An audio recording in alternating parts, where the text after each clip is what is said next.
চলে গেছিলাম চন্দননগরে সেই বিখ্যাত জগদ্ধাত্রী পুজো প্যান্ডেল দেখতে।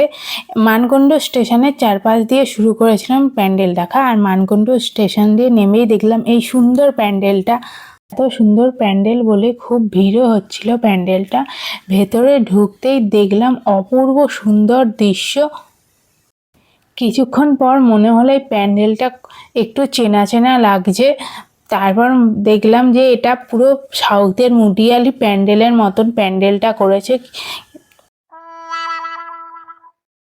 কিন্তু চন্দননগর বাসীদের জন্য এটা সত্যি একটা উপহার। এত সুন্দর একটা প্যান্ডেল করেছে।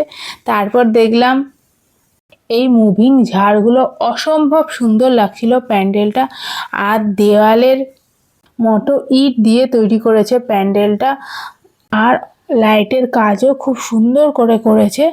এবার মুডিয়ালি প্যান্ডেলের সাথে এই প্যান্ডেলটা অনেক মিল পেলাম, মানে পুরো সেম টু সেমই মনে হলো।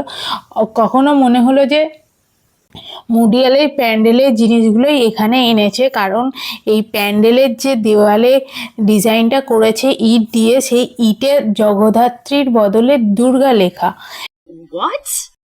তারপর বুঝতে পারলাম যে মুদিয়ালির মা দুর্গার যে সুন্দর প্যান্ডেলটা করেছিল সেটাই এখানে শিফট করা হয়েছে, সেই সব জিনিসই এখানে শিফট করা হয়েছে। না হলে প্যান্ডেলে দুর্গা কথাটা লেখা থাকতো না। কিন্তু মায়ের মুখ যা অপূর্ব করেছে, সত্যি এই প্যান্ডেলটা দেখার মতন।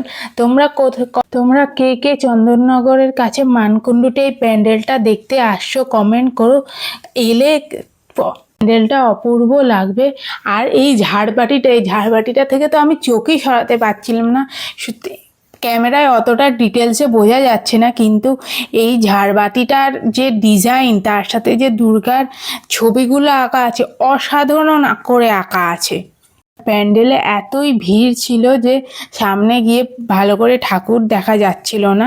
মানুষ ঠাকুরের সামনে থেকে সরতেই চাইছিল না। খুব কষ্টে ভিড় ঠেলে সামনে গিয়ে মা জগদ্ধাত্রীর মুখ দেখলাম। মুখটা খুবই মিষ্টি হয়েছে। এরপর ঠাকুর প্রণাম করে বাড়ি ফিরে এলাম।